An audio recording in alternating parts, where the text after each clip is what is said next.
You're listening to an Anazao Ministries podcast. Welcome to another episode of Systematic Geekology.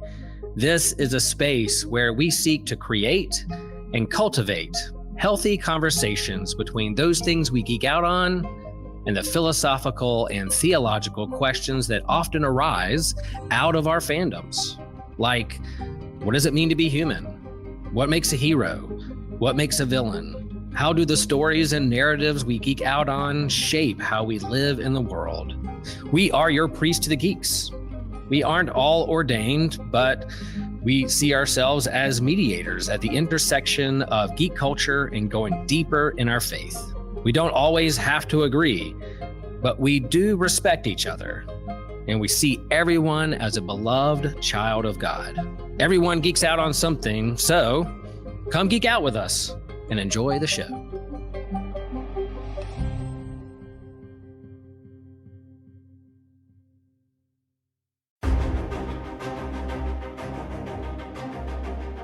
All right, it's time for a What's New episode, everyone. Is it possible to reconcile with your father after he literally used your body to kill a bunch of people and called your mother a pet? What's new in the fantasy world of the inheritance cycle? And are we excited to web sling through New York City again? We'll be discussing all of this and more in our today's episode of What's New. I'm your host, Christian Ashley, and I am, of course, joined by James Demmel. How you doing, James? I am doing super well. Glad to be here. And in fact, I'm sure some of you may know this already, but James has just gone through a wonderful landmark in life as he flashes the ring, the bling in front of everyone else. James, how you feeling? How's married life? Married life is going great. She's always here now, so that's a blessing. And we're adjusting. We're learning some rhythms. But we had a super great honeymoon. And actually, my what's new topic for tonight is what I brought with me on the plane. So that's my what's new tonight. So I'm excited to share my honeymoon read with everyone this evening. Perfect. Yeah, and I was so excited to talk about that. I forgot to say this is Systematic Geekology. We are the priests of the geeks, and you know what, Christian, James, we're here for you tonight. We're here to have fun, and in order to do that, we're going to start with, of course, our lightning round. All right, I'll go first, and one thing I should mention that we were supposed to have other topics tonight. Nick was supposed to join us, and unfortunately, he wasn't able to come. He double booked himself. You know, one of those things that just kind of happens when you're a busy man doing important things. You know, sometimes you can't show up whenever you want to. So, just show some love to Nick. Tell him how much you love him in the comments below, and we'll go, like I said, into our lightning round proper. And I'm going to start, of course, with my boy Ultraman Blazar. We are about 4 or 5 episodes away from the finale of this, and I am loving this show so much. James, I don't know, are you an Ultraman guy at all? Do you know what's going on here? No, I have no idea, but I know Ultraman's sort of like the OG, like anime, manga, like hero for one of them. Yeah, there has been an anime before. He started off live action, kind of that big tokusatsu thing of like, people in suits fighting each other. Him, Kamen Rider, and some of the kaiju films as well with Godzilla. This Ultraman Blazar is the newest one in like 20, 30 some different shows. I lose track sometimes. I've seen them all, but I'm loving this one so much. Like I've talked on a couple other What's News about it. This gives him because all Ultramen are different, James, in different shows. Blazar has a bit of a different personality than everyone else. He's kind of like a hunter, as well, but also kind of a person who's like gets really hyped in the fights, like just jumps up and down in celebration when he does a really cool move or something like that. It's a lot of fun because like they don't speak when they're in the ultra form. It's typically the ultra alien, bonded with a human, and human normally lives his life. Then he'll appear as Ultraman for a little bit, kind of like your older Captain Marvel with Rick Jones would be in the negative zone sometimes, or it would be Marvel himself. Kind of that gist, but really loving Ultraman Blazar. James, your topic. My topic for our lightning round this evening is the new Mario Brothers game that just came out, Super Mario Brothers Wonder, which has been a delightful a way to spend some time over the past month for me. And it's been a while since I've played a platformer like that, and it's fun to jump back into that world. It's very easily digestible. I mean, can most levels take 5 to 10 minutes if you're not a speed runner like me, and so it's something that's really easy to pick up, put down. The plot, it's a Mario game, so the plot is super simple. You already know the plot, and it introduces a couple of new power-ups, including Elephant Mario, which is super fun to play as. And don't want to give too much away, but definitely worth your time if you're looking for a fun game that's easy to pick up, put down, and not get lost in for hours. And it's also the debut of the new voice actor for Mario. So check that out. I couldn't tell much of a difference, but maybe some of you Mario enthusiasts can. Did his older voice actor retire? Yeah. Mm-hmm.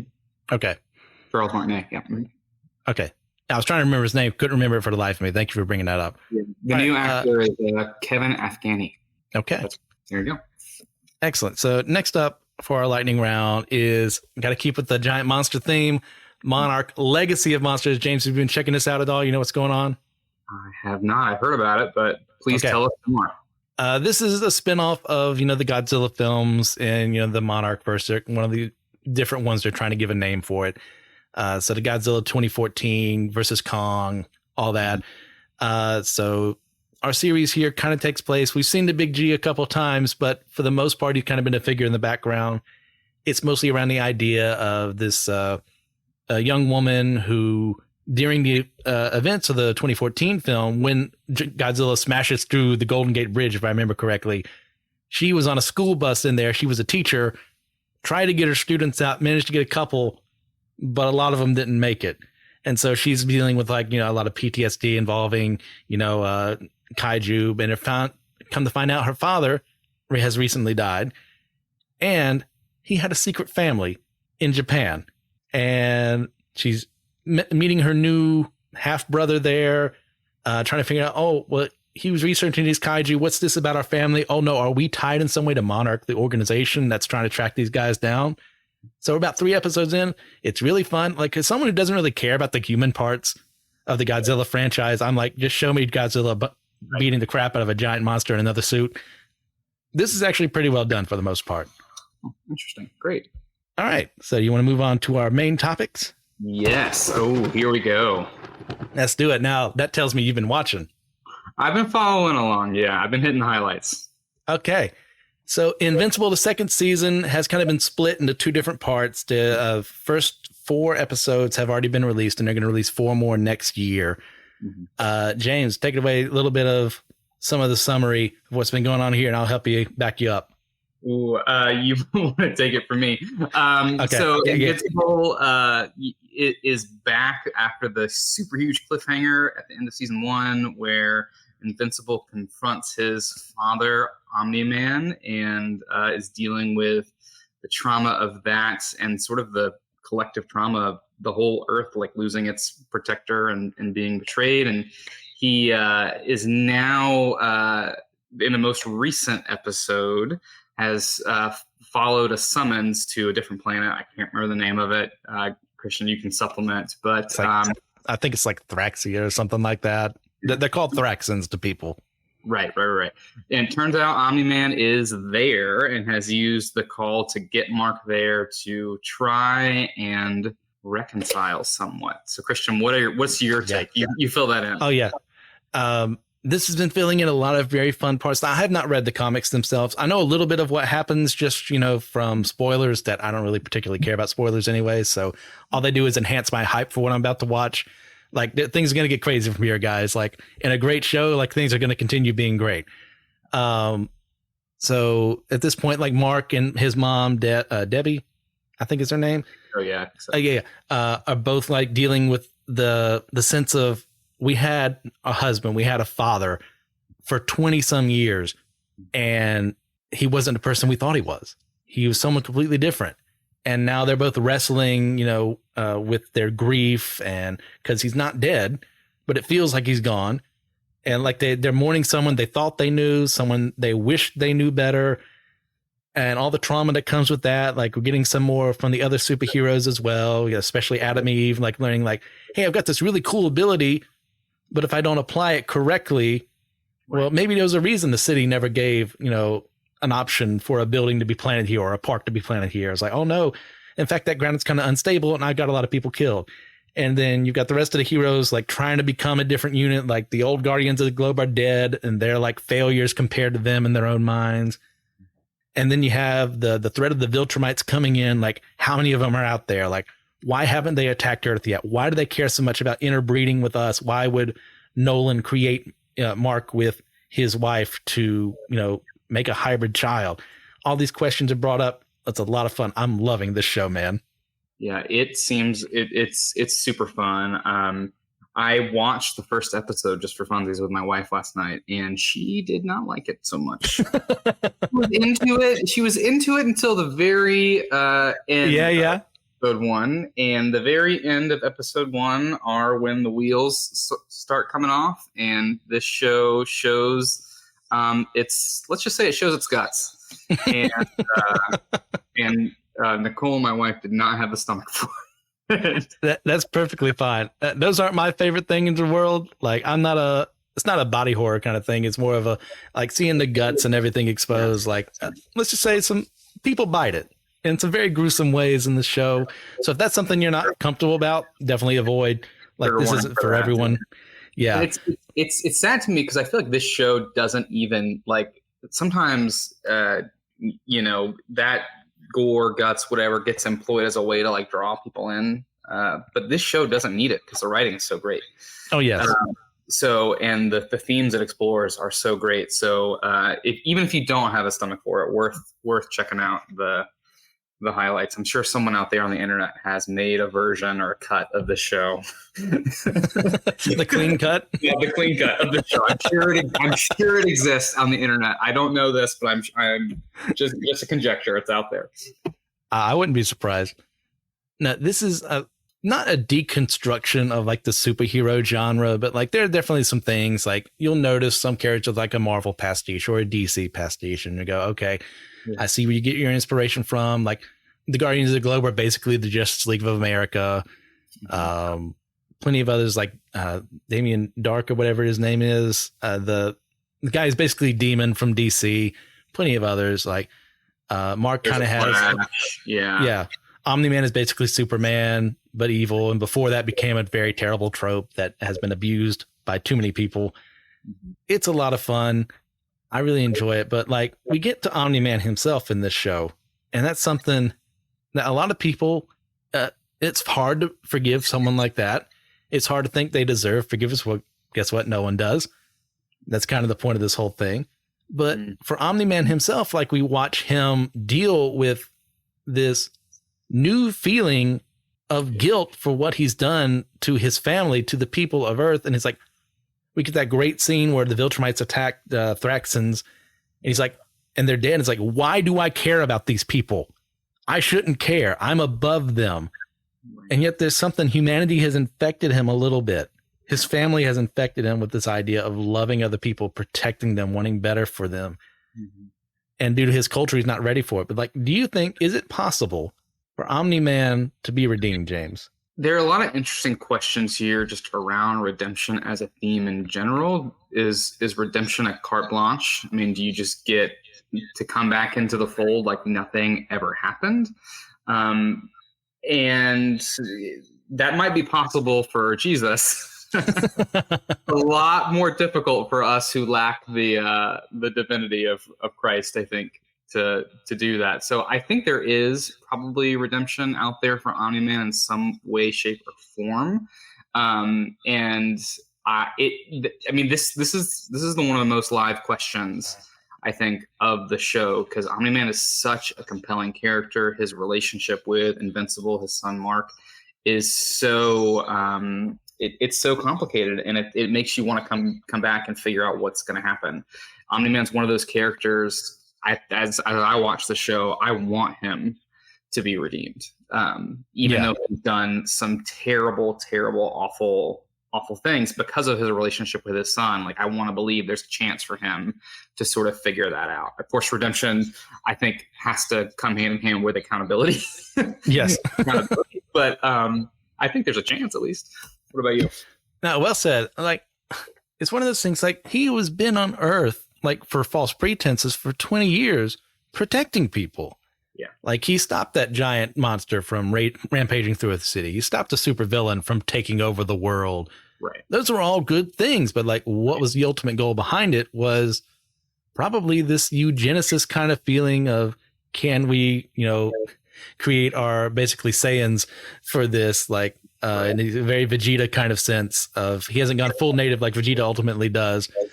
But then his reactions with his family, like we want him to reconcile with them because all the time he spent with them, like, did he actually mean it when he called his wife a pet? Did he actually mean like, no, I was only here so I could see you develop powers and now I have to do this? And it's all over the place, but also we see the way he treats the Thraxans. I'm fairly certain that's their name. I'd have to look it up. This bug people, this race, and the wacky hijinks he gets up with them because they have a very short amount of time. He's basically become their god emperor in like the span of a couple months, to the point where, spoilers, he has a child with one of them. How the heck the biology behind that works, who knows? I'm not going to question it. I'm not going to think about it. It happens. Yeah, Mark has a half brother now. Purple. Yeah, purple. But like to that point of, is it possible for him to be redeemed? I think it is, because he's still alive. Right.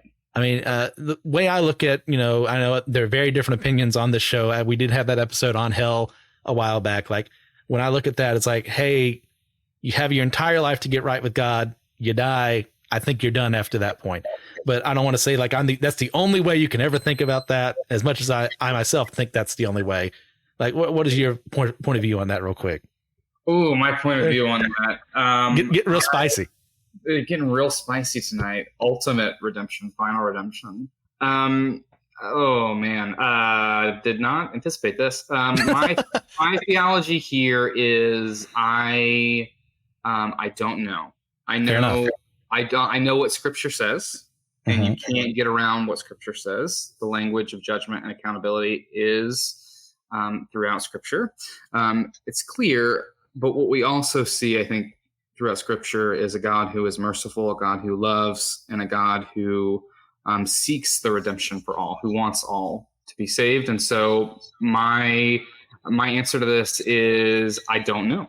I don't know, and I think that's a cop out, and I'm okay with it being cop out. But it's my hope that there's something going on larger than what I can wrap my brain around. I don't think it's a cop out at all. That's something we're all going to have to come to the point of, what do I actually think about this? Is it what my parents said it was? Is it what my old pastor said it was? Yeah. What do I think when it comes on this thing? And like, I kind of stayed where I started from the beginning, but I had to go through a journey of like, do I legitimately think this is a thing? Yeah. Like, how could a loving God allow this to happen? Or do I come to the point of, well, a loving God has given us choices, many choices beyond what we deserve. So when someone says no to him, and they say no till the end, well, what's he to do? Override their free will? And I'm a big free will and predestination guy. However the heck that works, I don't know. That's one of the things we're all wrestling through. We're all thinking through these problems, and we're not gonna know until it's the end and we're there with him. Right. So I think the language of judgment and accountability is true as Scripture expresses it. And for me, that's always what I'm gonna teach and preach, and that's hard. But also, we see mercy and we see love, and so how those two things go together, I don't know the mechanics of fully. And so what I will always say is, you got to get right. And you got to get right, because not just because of the eternal salvation question, right? But you got to get right because of your life will be better right here, right now. And that's what God's heart is for each of us. And for the impact you have on the people around you too. Correct. A lot better to get right now. Yeah. Right. Yeah. So I wasn't expecting to get there either tonight. It just kind of happened as I was like talking. It's like, oh, I should ask him that. So I mean, it's an interesting question though in the context of this show, right? Because Mark is having this coming of age, like trying to figure out who he's going to be, his identity as a superhero is how the show starts off before it sort of gets real dark. But who he is he going to be a Viltrumite? the cliffhanger of this second season that just stopped was, one of the Viltrumites comes down and captures his father, carts him off, and says he's going to be executed. And now, Mark, you have his mission. You are now stepping into this to take up the mantle. And how is Mark gonna process that? Is he gonna make it his own? Is he gonna stay true to who he was before? How is he gonna go through that? And from what I know about Invincible, there's a lot of that sort of dialogue and discourse to come, I think. Yeah, I'm looking forward to this. So we have other topics to discuss tonight. For the sake of time, how would you rate this half season so far?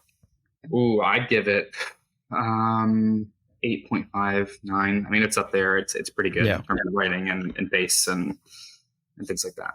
Yeah, I'm stuck between like a 9 and a 9.5 myself. I'm really enjoying this. Like the animation is stellar. The voice acting is incredible.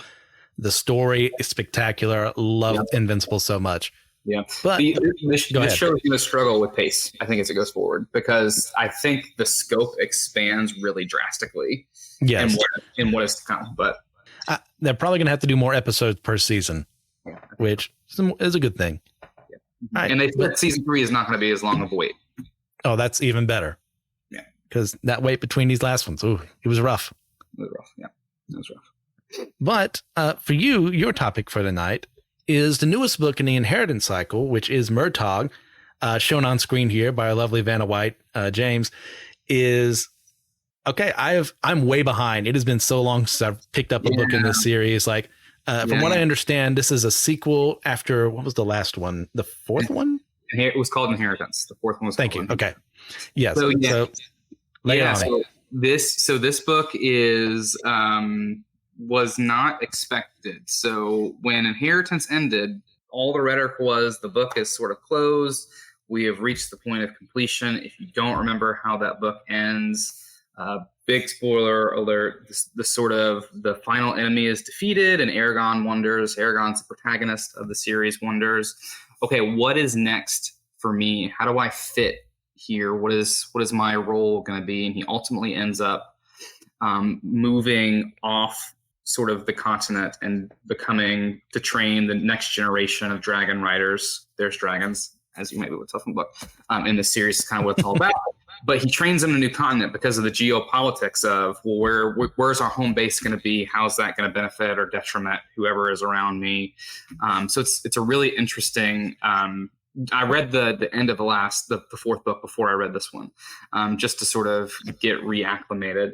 And so this one picks up around sort of a really morally gray character in the series, Murtagh.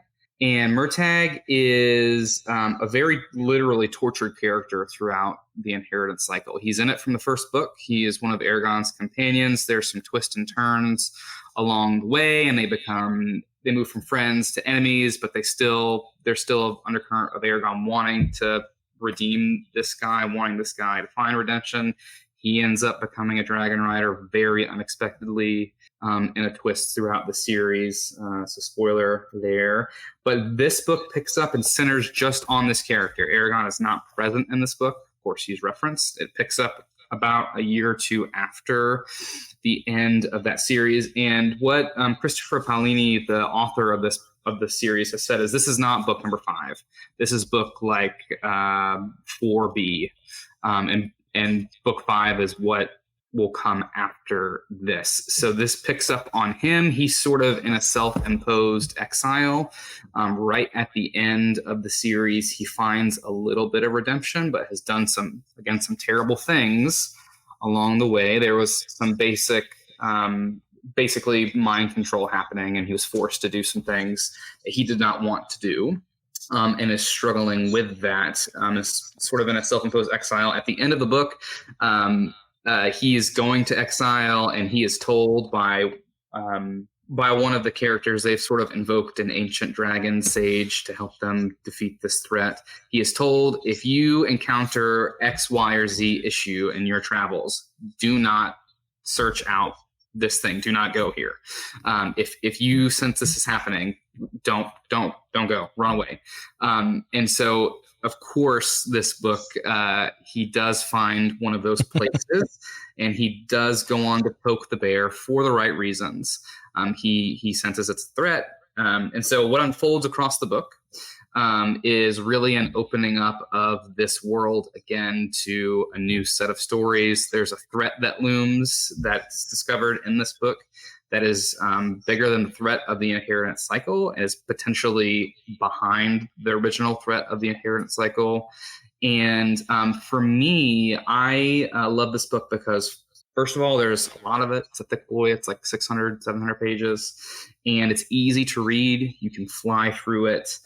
This series for me was awesome as a kid because, I mean, this is derivative of The Lord of the Rings, and he's admitted that, the author has, but he sort of creates his own language, and there's a fun magic system in this book, and gets you thinking about language in some creative ways. But this character and his dragon in the main series undergo literal years of torture and manipulation and mind control. And so this book is Paolini now more as an adult. He wrote Aragon when he was 19. So he wrote those books super young. So he's now older. And this book deals with themes of trauma and anxiety and mental health, and how you sort of process and work through past trauma on your way to redemption, how you can sort of work through and become free of those things, even if they're still always going to be around. And so for me, that was the selling point of this book that really drew me in, was how this author sort of explored those topics in the middle of a story that was also really compelling, and you wanted to find out what was going to happen next. So excellent. Well, like I said, it's been forever since I've read, what was the last book that came out? Like 2011, 2012? Okay, yeah. It's been over a decade since I picked one up, so I'm just struggling to remember what happened. Like, how did you feel about the ending of Inheritance? Like, were you satisfied as a reader? Did you want more? I didn't want it to end because I love it so much. I was biased, and I, when the first one came out, I remember picking up this book when I was like 11 or 12 years old, the first Aragon, and like just reading it through. When the last one came out, I was in college, and I like woke up super early to drive to the Walmart in the town over so I could like buy it first thing in the morning. Excellent. So I'm biased, but yeah, I wanted more. The way that the story ends is Aragon sort of finds a creative loophole that I didn't find compelling when I was in college, but now looking back on it and having a little bit more life experience and confronting some things in my own life that are not so fun, I find it a little bit more compelling. Okay. Now you said a Murtagh is basically like a 4B in the series. Does it set up for a 5? Do you like have an idea of what things will happen there? Yeah, it's set up for a 5. Okay. I have not heard that announcement. I don't think it's been formally announced. He's talked around it in some interviews. Mm-hmm. So I think he's given himself some leeway, which is always smart. But yeah, yes. It's set up to where at the end of the book, Aragon is sort of notified of the threat in a way. If it is real and present, which it becomes clear that it is, he's going to have to come back. Something's going to have to happen. Yeah. So, I do remember you basically kind of set up like his own little like Jedi order, essentially, because Lord of the Rings, Star Wars, huge influences on Paolini. It's painfully obvious in the first book. He gets better over time, without relying on the tropes and like, hey, this is going to be your Obi-Wan figure, and so on and so forth. Yeah. I do enjoy this series. Don't watch the movie. You're better don't watch off. the movie. Just like there is no movie in Ba Sing Se, there is no Aragon movie at all. And I was trying to think of a name place, and I'm stuttering to find anything because it's not coming back to me. So I'm going to move on from that. Failed attempt at humor. Do you have anything else you want to add to Murtagh? No. If you're a fan of the series, definitely pick up and read it. You don't have to have read the books to read this book. So if you just want to check it out on its own, you get enough in the introductory chapters to sort of make it still a compelling story. And I find the protagonist Murtagh to be super compelling. So it's complex. It's good. So yeah, check it out. Was it Murtagh or Murtagh? I never can remember how to pronounce it correctly. Well, he's Oh, so you're handing the pronunciation guide? put the pronunciation guide in the back of the book. So let me make sure I'm reading it right. This is going to go on for too long. Yeah, it's okay. Murtagh. Okay. Yeah, my pronunciations are always wrong whenever I just look at a word written down. So I'm used to failure in that regard. But that's why. I was going to say, when you make up a language, I think you sound however you want to sound. Fair enough. All right. So our next topic of discussion is one I am very big on, and that is Spider-Man 2. I completed the game a while back, 100%ed it, platinumed it, had an amazing, pun not intended time, amazing time with this game. James, you said before we started recording you hadn't got the chance to play either one of these. So do you care about spoilers at all? No, go for it. Okay. So Spider-Man, the first game in 2018, I think it came out, was essentially setting himself up in this world, in this new alternate reality, setting up his relationship with Mary Jane, the two of them reconciling, Miles getting bitten by the other spider they had in that game, setting him up. Then Miles Morales, the game, came out, setting him up as his own hero, separate from Peter. Now Spider-Man 2, you fight as both of them at different parts of the story, and you can choose between them, in between missions, like, hey, I just completed the mission as Peter. Let me go swing around as Miles. Same thing with Miles, swing around as Peter. You go back and forth. A ton of fun. There's the main crux of this is that Harry Osborn has come back into Peter's life. And this is after 2 or 3 years of them thinking that he was off in Europe getting special treatments. Come to find out, he wasn't in Europe. His dad had him in like this back to tank, essentially, where he had bonded the symbiote to Harry to try and heal the degenerative disease that he has. So he's able to walk around now because of the symbiote. However, in the course of the story, Kraven the Hunter comes into the city, almost kills Peter. Harry has found out he's Spider-Man at this point, gives him the symbiote instead to save his life. And now it views Peter as like the superior option of bonding with him. Okay. So Harry is like succumbing to his disease again, not being able to walk again. So setting up the huge conflict between the two of them. All while Miles is realizing, Peter's kind of going off the edge here. The symbiote is affecting him. What do I do there? This story is amazing. I'm having a ton of fun. Like, it's kind of a cliche to say this. It makes you feel like you're Spider-Man. Well, because it is. It makes you feel like you're Spider-Man swinging through the city, seeing all these different Marvel landmarks as well. Not as many as in the first game. That's one of my gripes, is that there's not as much content as far as other superheroes as there were in the first game, outside of like there's one mission where the Black Cat steals the Wand of Watum from Doctor Strange's Sanctum Sanctorum, and Miles confronts her, gets it back, and Wong doesn't appear on screen, but like he magically teleports it away and leaves him a note, and that's about it. And then it's later on, very, very true. That later on in the game, Harry takes back the Venom symbiote, becomes Venom, and wreaks havoc through the city after killing Kraven the Hunter live in the middle of Times Square, like rips his head off off screen, thank God. But there's a symbiote invasion and no one responds to it except for Miles and Peter. So it's kind of one of those things, like one of the benefits of having a shared universe is that it's shared. Yeah. So no one else shows up. It's just one of those things, especially since Insomniac is also, the game studio behind this is also making a Wolverine game. Yeah, I was expecting him to show up at some point in time. Maybe they're saving it for a DLC. I don't know.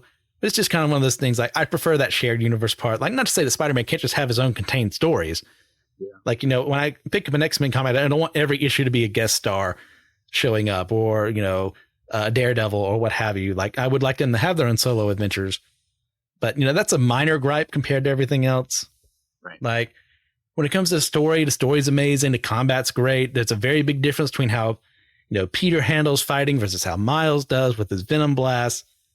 It is a wild ride. Now, let me just move on to our questions real quick. And one of the things kind of brought up here is that Peter, his work-life balance is horrendous. As per usual with Spider-Man, it's just what he does. Right. Yep. You start off the game with him becoming a teacher for the first time for Miles' class. Oh. And the moment he does that, the Sandman comes through town, starts wreaking havoc, grows giant. He leaves to become Spider-Man, gets called by the principal who gave him the job, and gets fired because he left his students. Yeah. So which makes sense because obviously she doesn't know he's Spider-Man. You would hope that your teacher would protect the students like he's supposed to. But like, one of the things that's kind of brought up is here, how can Peter have that work-life balance? Like, is it even possible for us? Forget superheroics. Right. Can we have a healthy work-life balance? And if so, how can we, James? When I find that answer, I will let you know. I think the trick to it is good boundaries, and it's a trick. Yeah, it's a trick. So I feel like in Peter's situation, it's like someone should just pay him to be Spider-Man. You know what I mean? Like he should be getting some money from somewhere. Like yeah, he needs to start up a GoFundMe or something. Like he should not have to worry about the things that we normal humans have to worry about. Well, that's something that kind of you can bring up there too, and that pastoral work compared to different work is like you're always on call. Yeah, essentially. Yeah, absolutely. Like, how easy is it to have that as someone who may or may not be going there? I'm still figuring things out seminary wise, if that's where God wants me. Like, that's something that's in the back of my mind. Do I really want to be in a job where I can't have a moment to myself? It feels like, even though you can make it work, because I know pastors who do, but like, and you're just starting off. I mean, you've been a youth pastor before, but like, what are you doing? What's your new role in the new church? I forgot to ask that before. I'm still pastor of youth. Okay. Yeah. So like, how do you handle that as best as possible? Yeah, especially I live in a town that's kind of small, and I work in a big church. And so every time I leave my front door, there is a high likelihood I'm going to see someone from my church. It happens more often than not. And so the switch flips, right? And the work, the pastor persona comes on. And that's not to say I'm faking it, because it is who I am. Yeah. But, you mind your P's and Q's and dot your I's and cross your T's a little bit more when you're in public. And because for many people that persona is the persona of the pastor is important for their faith, and that's a heavy responsibility. But you have to craft time intentionally to unplug and to get away. I think that's why the Lord gave us the Sabbath, and let us. By example, in taking Sabbath, that's God did that in creation. Jesus does that throughout his ministry. And talk about work-life balance. What about Jesus? He would probably laugh at us for asking that question. But it's always going to be a trick. I think today our world, our culture forces us to move at a ever increasing pace. And it's like, when is it going to slow down? Why are we even like doing any of the things that we're doing? And so crafting some time in your day, or at least in your week, to sort of take a step back and just, play this dumb video game or read a dumb book or listen to a great podcast. Yeah. Or stream. Recommend that one. Yeah, definitely recommend that one. Is good for your soul, it's good for your soul. So work-life balance. I mean, the gift, and it can even be a spiritual discipline of saying no. It's beyond me. I'm not Jesus. I can't do it all. Yeah. And if I'm going to burn myself out, then what good am I going to be in my ministry or in my job or whatever that is? And I think too, it's important when we go to Exodus and see how Moses really poorly handled the situation. It's like taking care of everything, like wanting to do a good thing. But, Jethro, his father-in-law, like calls him out. It's like, hey, you're just a dude. Yeah. You can't do this all by yourself. You need other people you can trust. And that takes work in that pastoral position. Now, forgetting other things for a second, like that takes a lot of work of trusting people, figuring out, okay, I can leave them to do their own thing without like micromanaging them or making them feel like you don't trust them at all. And then when it comes to other things in life, like it's a little easier for me right now to have more time, especially since I'm on winter break. I'm taking one class over the break, but it's like one class. So I can pretty much do whatever I want. But there are times in school I've got to be disciplined. There's got to be time to study, especially now that, thank God, I'm no longer in any language classes. I've passed them all. I'm done forever. Unless I choose to look at a word, I don't have to care. Good for you. You made it through the ordeal. The great ordeal. And you know what? The Hebrew, Greek, amazing, beautiful languages. I'm just dumb when it comes to studying them and understanding them. It's part of the brain, man. It's hard. Yeah. But if I want to be a good student, if I needed to be a good student, well, I would spend the time away, and I can't do it all in one session. Like it's like I did nothing at all. If I spend 2 hours reading Greek and then I go off to do something else and I come back later on the next day and like, what did I do yesterday? Well, that's not healthy. I need to figure out, okay, well, let's do it in these 30-minute sessions spaced out over a day. And, you know, I'll go play Kingdom Hearts, or, you know, I'll watch this new horror movie that's just terrible and awful because I'm a bad person who has way too much time on his hands. And that's easy for me as a student. Like for those of you out there who are students, like that's something you need to figure out. Like when should I allot time to this? When obviously always go to class, but like when after class do I spend time studying? When do I spend time with friends, church, what have you? I mean, as someone who doesn't like planning things out, you got to plan things out a little better and say, like, you don't have to have everything down to the dot. You don't have to be the clock king. Just have an idea of how to get stuff done. And anything else you want to add to that? Yeah, make sure in that calculation, you gotta make some time for God. And yes. That's in your work life, or that's in your school life, or whatever. I know the times when I have been really intentional about plugging in and getting in scripture and just praying have been some of the most collected times in my life. I'm not always there. I don't always make time. You know, we're all a work in progress, but when you can do it, I think things start to slow down. Things start to make a little bit more sense, and you know, no better use of your time. Priorities. All right. Yeah, absolutely. So last question for this bit. One of the major things that's kind of brought up in the story is that Harry Osborn and Peter are working together. He gives him a new job, working with him to, like, you know, make the world a better place. Like there was one thing in this reality, like his mom was super into, you know, philanthropy and stuff like that. So using his dad's money, Harry is trying to heal the world. That's a phrase that's repeated over and over again. Now, obviously, you and I don't come from means unless you're hiding something from me. No means. Yeah. No millions of means from you. No millions of means. Okay. Yeah. So we can't use our money that way, like as much as we can still use money, obviously, but not in the same way that someone like Harry Osborn can in this universe. But like, what are the best and most practical ways that we can heal the world? Now, that's a very large question I just asked. Ooh, yeah, no kidding. How can we heal the world? I think first and foremost for me, it goes back to that work-life balance question. Like, when are you tapping in and resting and taking care of yourself and minding and investing in your relationship with God? Because if you're not doing that, right, like you're not going to be doing effective ministry. And I use the word ministry very broadly, thinking that like what I do as a pastor is ministry for sure, but like what my wife does as a data manager is ministry. Like her impact that she makes in that company, the impact that company makes in the world, you know, it's all connected for me, and it's all, I think, you know, bit by bit, as we sort of absorb our connection, or Jesus' teachings and our connection with God, and put that on display, I think that's how we begin to heal the world.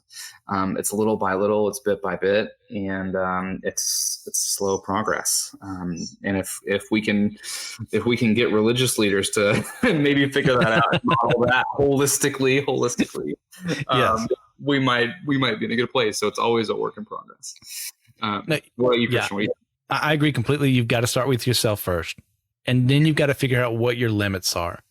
Like I bring up money. Money is a huge factor, obviously. Like we all need, you know, support to get the things done in our lives, to afford food, housing, so on and so forth. So what can I do with that money? Now, obviously, I'm in seminary. I need to spend that money on groceries and paying off all my classes so that they don't kick me out. So it is not financially responsible of me to go to some place like Compassion International and say, hey, whatever the month per payment is for this child that lives overseas, I want to pay for them. That's a good thing in your heart to want that. And I know plenty of people who do, and Compassion is just like one example of that. There are plenty of other Christian organizations that do similar things, but it's not responsible of me, because what happens if I do this for 2 or 3 months and I go, oh man, I couldn't take care of that child like I thought I could. Well, what's that child going to think? Oh, well, people are just going to give up on me, all this mess. Same thing. It's like, I have this much time. I can volunteer somewhere. Right. And you find, well, maybe I don't have that time. And you've left those kids or those people behind. And you go, well, thanks for showing up, I guess. That's not an effective use of our time. It's not the most practical way. It's like, okay, let's do an honest assessment of myself, where I'm at, and what I'm capable of. And that could be like just starting at church and figuring out, hey, like, where can I volunteer? Mm-hmm. And there'll be plenty of things that I'm not good at that I learn I'm not good at because I did them at church. Mm-hmm. And they say, hey, this wasn't for me. I'm not a greeter. I can't handle, kids from this range, teaching them because it's just not intellectually stimulating to me. It's not fair to them, but I can't handle like middle school and above. That's something I had to learn. So like there'll be failures along the way, but do it in a respectful manner, a responsible manner. And I think a lot of things will be better. And start small. Like Jesus didn't say, go to, the Han Empire. He said, Jerusalem, Judea and Samaria, then the ends of the earth. Right. That's what we have to do. Yeah, for sure. Start small, grow large, and part of that, like you said, is discerning who you are, who you're created to be, and how God is calling you, right? Like we all share a call to join in that mission, but that looks different for each of us. Yes. Where's our place? What's our role? How can we bring who we are and who God has made us to be into that work of healing the world? If we can get everyone on that same page, if we can sort of learn to get out of our own way, right, the flesh that works in us, to use the language of the New Testament, discern what is the will of God, what is building us up, what is tearing us down. We'll be on the way, but it's hard, and that's why the world's still a hot mess. You have anything else you want to add for that before we move on? Okay, before I rate and review, go ahead. Go. Okay. Yeah. Before I rate and review for Spider-Man 2, I forgot to ask you what your review was for Murtagh. My review of Murtagh. I'm going to give this, I don't give 10s very often. I'm not going to give this 10. I'm a hard grader. I'm going to give this a solid 8.5. Okay. I thought the writing was good. I thought it explored some good themes. There were times when it did feel like we were lingering here a little bit too long. So a little bit of pacing issue for me, but I think it was fun. And it reintroduces the world. It sets up what's next. And so for this character, as a character study, it was a really fun book. So, okay. Good. Okay. Now on to Spider-Man 2. Like I said, had a fun time with this game. I have my gripes. There are more than I mentioned, but like at the end of the day, did I spend my money wisely on this game? Did I have a ton of fun? Absolutely. Yes. This is like a 9. Yeah. I'll say a solid 9 for all the gripes I do have, but man, guys, if you haven't played these games, play these games. They're a ton of fun. I'm looking forward to the DLC whenever that releases. It's just a grand old time. The first Spider-Man in this series, it was like consistently rated as like one of the best games. Oh, absolutely. Yeah. So there you go. Yeah, this is a great way to get to introduce like the concepts behind the character. If you want to know more about Miles too, like Miles Morales is a great game as well. It's not as good as the other ones, but it is still it's a great game for him to like be on his own man and all this. Love the series overall. So with that, James, out of the 3 that we had here, what is your top recommendation? Top recommendation of all of these. I'm probably going to have to go out of the 3 we've talked about with probably with Invincible. Okay. And that's just because for me, it's new. I know it's been around for a while and the comics have been done for like ever. But for me, it's new. I'm really super hooked into it right now. And it's ongoing. So I'm almost always going to pick one that's one that's ongoing. But I am excited to see what's next. And I think a little bit more hooked into it than I am for Murtagh right now. And I haven't played Spider-Man. Okay. Yeah, I'll second Invincible. Like, love Spider-Man. Obviously, he's my favorite character. He's why he's my avatar.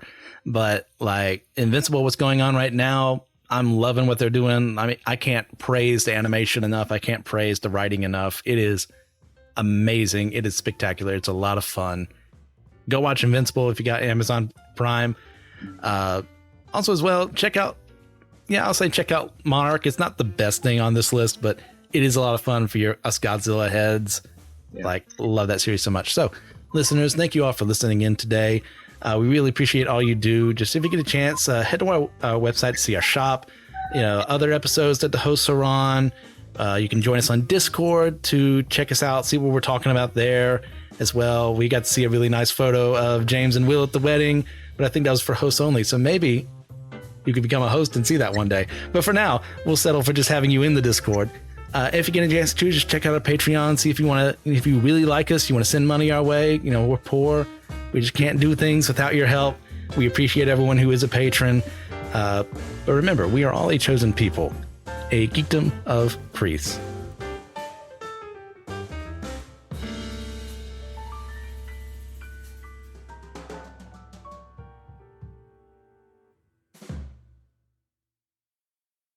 Be sure to check out other Anazao Ministry Podcast AMP Network shows. You can see the whole network in a single feed if you're on Spotify, or you could go to Apple Podcasts and find the Anazao Ministries Network podcast, the AMP Network. Yeah, there's just a network on Apple. You can follow the whole thing. You'll get shows like The Homily, where Pastor Will goes through his homily messages. It's literally just Pastor Will's sermons, guys. It's great. You also get access to the Whole Church podcast, where TJ and myself interview leaders from across different denominations and backgrounds to work towards a more full church unity. You can see My Seminary Life, where Brandon Knight discusses his experiences at seminary and then discusses seminary topics, so anyone can have access to knowledge available to seminary students. You also can see Let Nothing Move You over there, where Christian Ashley goes through the Bible in a Bible study type fashion and explains the whole biblical narrative. I also have a show on there, The Dummy for Theology, where we discuss various theological topics in an attempt to show every side of the discussions, leaving you with more questions than answers. There's also The Bible After Hours, where the foul-mouthed preacher goes through the Bible from a more progressive view to challenge the status quo of the modern church. Finally, you can hear The Clydes, where Taylor and Elizabeth Clyde go through weekly discussions in a devotional conversational style method to help us all get closer to one another and to God.